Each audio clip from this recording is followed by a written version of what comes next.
Social મીડિયાના માધ્યમથી પ્રેમમાં પડી ગેરકાયદેસર ભારત આવેલી કાજલને 12 વર્ષ બાદ ડિપોર્ટ કરાશે।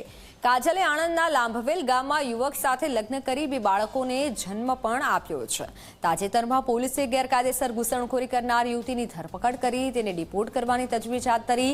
ત્યારે પતિએ યુવતીને ડિપોર્ટ કરવાથી 2 બાળકો માતાની મમતા ગુમાવે તેવો ડર વ્યક્ત કર્યો છે, જેથી યુવતીને ભારતીય નાગરિકતા આપવા માટે સરકાર પાસે ગુહાર લગાવી છે।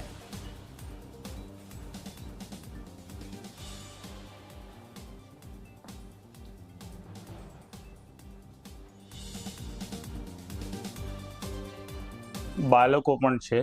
એકનું નામ ધ્યાન છે, એકનું નામ અર્શ છે। ધ્યાનની ઉંમર 8 વર્ષ છે। એ સ્કૂલમાં ભણવા પણ જાય છે અને મારો જે એક નાનો બાળક છે 2 વર્ષનો છે, એને પણ એની માની કમી બહુ મહેસૂસ થાય છે। છેલ્લા 15 દિવસથી એને એની માને જોયું પણ નથી।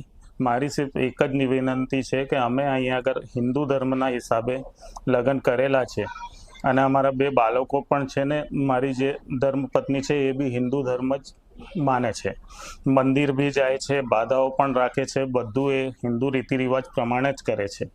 હવે અગર એમને પાછું મોકલી દેવામાં આવે તો એમનું મારા છોકરાઓનું ભવિષ્ય શું, એ મારા પરિવારનું બી ભવિષ્ય શું, અને મારા જે છોકરાઓ છે એ લોકો બી એમની માને મળવા તરસે છે ને હિન્દુ બની ગઈ છે। હવે હિન્દુ ધર્મ એને અપનાવ્યું છે, ત્યાં આગળ ગયા પછી એના મા બાપ એને સ્વીકારશે નહીં। એ ખુદ જાતે બી કહે છે કે મારા મા બાપ ત્યાં આગળ મને આવવા દેશે નહીં। બાંગ્લાદેશમાં હાલમાં જે હાલાત ચાલી રહ્યા છે એને જોતા તમારાથી નમ્ર નિવેદન છે કે એને મારી જોડે રહેવા દો અને ભારતની નાગરિકતા આપો। 15 દિવસથી મમ્મીને મળ્યો નથી, 15 દિવસથી મમ્મીને જોયું નથી, 15 દિવસથી મમ્મીની યાદ આવે છે બહુ। પછી મમ્મી અમને ખવડાવે, નવડાવે, પછી સ્કૂલ મોકલે, સ્કૂલથી લઈને આવે,